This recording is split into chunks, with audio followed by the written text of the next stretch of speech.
Jötunsteinn heitir eftir Jötun Steini sem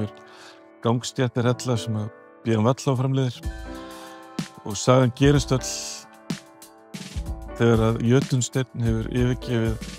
höndina á buguðum arkitekt og stefnir inn bílrúðuna hjá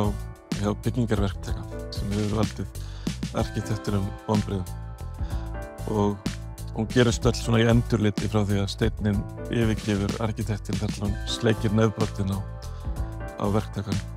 og bókin fjallar svona drauma og kannski brostna drauma og kannski viðbragð við borg og borgarumhverfi nágrannasveitarfélögin líka sem að smám saman að hjúpast gráið þverliggjandi bárjárni og af einhverjum ástæðum erum við ekki einhvern veginn stolt af samtíma okkar og bókin svona greining á því og ég fékk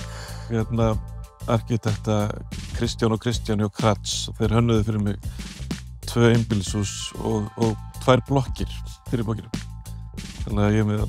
2 blokkir, það er nú ekki oft sem að maður fær hönnuð 4 hús fyrir bók en það í þessu tilfelli. Þannig að hún svona svolítið bókverk í leiðinni, kannski metafóra hvernig við ætlum okkur mikils en erum alltaf smám saman að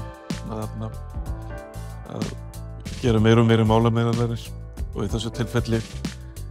hefur arkitektinn búið til draumahúsið bara með öllum þeim gildum sem hann lærði í skóla en endar á því að búa til hús sem lítur út eins og kjúklingasláturhús þannig að allt í einu hann orðinn höfundur af ljótustu blokk á Íslandi. Forlagið.